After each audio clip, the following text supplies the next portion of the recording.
चौधरी परवेज़ इलाही साहब मुस्लिम लीग नून के और उनके इत्तेहादियों के उम्मीदवार थे। जी जी पहले जी जी उन्होंने कहा ना आप हमारे उम्मीदवार बन जाए, उन्होंने कबूल भी कर लिया, सुना दुआ खैर भी हो गई। अब वो परवेज़ इलाही साहब इस वक्त पीटीआई के उम्मीदवार हैं साथ। फिर उन्हें एक फ़ोन आया, फिर नहीं जो भी आया वो तो उस पर नहीं हम जाते। सही। सवाल ये है अगर चौधरी परवेज़ इलाही साहब ऐसे ही नाकाबिले कबूल थे तो फिर हमारे भाई मुस्लिम लीग नून वालों ने क्यों कबूल किया उनको, उनके इत्तेहादियों ने क्यों कबूल किया? ख्वाजा साहब आज यही बात करते, समझ नहीं मुझे। ख्वाजा साहब कह रहे थे जी वो आप इन्हें डाकू कहा करते थे, मैं नहीं कहा करता तो था। ख्वाजा साहब ये कहते हैं 10 सीटों वाले को आप देखें, पहली बात ये ख्वाजा साहब को ये मालूम होना चाहिए ना कि मुस्लिम लीग नून उनको अपना वज़ीर आला तस्लीम कर चुकी थी। जी जी। अब इमरान खान साहब इस कैसे क्या कहते थे उनको, ये तो वो जवाब देंगे ना। तो चौधरी परवेज़ इलाही साहब अगर वज़ीर आला बन जाए तो क़यामत बर्पा नहीं हो जाएगी, एक बात।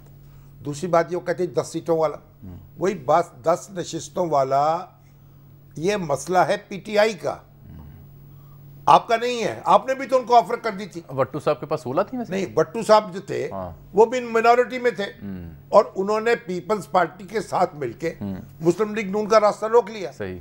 उससे पहले 1970 के इंतखाबात के बाद मौलाना मुफ्ती महमूद जो थे उनकी पार्टी तीसरे नंबर पे थी, यानी खैबर पख्तूनख्वा की असेंबली में, लेकिन वो वज़ीर आला बने। और पहले मुस्लिम लीग काफ थी उस वक्त, कयूम शेर वाली, वो भी शेर निशान था उसका, कयूम लीग, खान अब्दुल कयूम खां की मुस्लिम लीग, वो और एएनपी जो नैब थी उस वक्त, वो दोनों जमातें बड़ी जमातें थी और थोड़े वोट इनके पास थे, मुफ्ती महमूद साहब के पास, जमीयतुल उलमा इस्लाम के पास। इन्होंने कहा जो हमको वज़ीर आला मानेगा हम उसके साथ होंगे। तो कयूम मुस्लिम लीग पीछे रह गई और खान साहब ने आगे बढ़ के, अब्दुल वली खान ने कहा हम तो मुफ्ती साहब के पीछे नमाज पढ़ते हैं तो वजारत भी उनके पीछे कबूल करेंगे। तो मुफ्ती साहब मिनॉरिटी में थे, लेकिन यहाँ ऐसा कोई मुफ्ती नहीं है, इसलिए यहाँ चौधरी परवेज़ इलाही साहब के पास 10 सीटें, अगर उनकी 10 सीटें ना मिले तो मेजॉरिटी नहीं बनेगी, तो फिर यक्का तो उनके पास हुआ ना।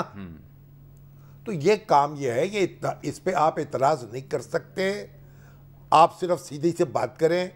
देखिए अखलाकी, जो आप मुस्लिम लीग नून अखलाक की बात करती है ना, नवाज शरीफ साहब तक मेरी बात पहुंच जाए अगर, तो नवाज शरीफ साहब हैं और शहबाज शरीफ साहब, भाई आप जो अखलाकी इक़्तिदार की बात करते हैं ना, उसका तकाजा क्या है? उस पर तकाजा ये है कि फेयर इलेक्शन हो, जिसके पास मेजॉरिटी है वज़ीर आला उसको बने, जिसकी मेजॉरिटी साबित हो जाए। सही। और जिस तरह मरियम ने पहले दिन कबूल कर लिया नताइज को, अगर मेजॉरिटी चौधरी परवेज़ इलाही के पास है पहले दिन आप तो रोकना चाहते हैं, आप फाउल प्ले ना करें। हमजा बड़े अच्छे नौजवान हैं, बड़े मुअद्दब, बड़े अखलाक, मैं तो बड़ा मद्दा हूं उनका, लेकिन अगर उनके पास मेजॉरिटी नहीं है तो ठीक है, नहीं है फिर आ जाएंगे इलेक्शन लड़के। चौधरी परवेज़ इलाही साहब हों या हमजा हों, इनको अखलाकी तौर पर अपने आप को कमज़ोर नहीं करना चाहिए। अगर अखलाक के साथ खड़े रहें, बावकार तरीके से इंतखाब लड़ें, जो जीत जाए वो इक़्तिदार संभाले। हमारी सियासत में वक़ार रह कहाँ गया है? नहीं, तो हम ये तो नहीं कह सकते, हम कहें कि नहीं किसी के पास वक़ार होना नहीं चाहिए। अच्छा, एक चॉइस अब वज़ीर आला अगर बनते हैं, जो कि अददी तौर पर तो बनना चाहिए उन्हें, तो उस सूरत में क्या फिर वो अगले इंतखाब तक वज़ीर आला रह पाएंगे? वो जब भी तो उन्होंने कहा जब कहेगी इमरान खान साहब कहेंगे वो छोड़ देंगे, असम्बली तलील हो जाएगी। अब सवाल ये है ना, लेकिन ये पीटीए के दोस्त क्या चाहे मुहैया कर रहे हैं, वो तो कहते हैं 30-35 दिन की हुकूमत होगी, फिर क्या करेंगे? वो 30 दिन की हो, 30 माह की हो, अगर उनके साथ डील हो जाएगी, इलेक्शन तो अब कराना पड़ेगा ना, इलेक्शन से आपको छुटकारा नहीं है। तो अगर वो वज़ीर आला बन जाते हैं, आईजी और चीफ सेक्रेटरी क्या बनेगा फिर? वफाक बीच में रोड करेगा? वफाक क्या बादशाह बन जाएंगे, वो कादिर मुतलक बन जाएंगे, वो आमर बन जाएंगे, कानून और कायदे के मुताबिक बात होगी। और चौधरी साहब को भी समझना चाहिए उनकी लिमिटेशंस क्या है, और वफाकी हुकूमत भी मौजूद है, वो भी मौजूद है, यहाँ किसी को तहकीक नहीं कर सकते आप, बर्दाश्त करना पड़ता है, जिंदा रहना पड़ता है दूसरों। लेकिन आपने इससे पहले बड़ी अहम बात की कि इलेक्शन से अब फरार हासिल नहीं है। बिल्कुल नहीं है, अब नहीं है, बिल्कुल नहीं है।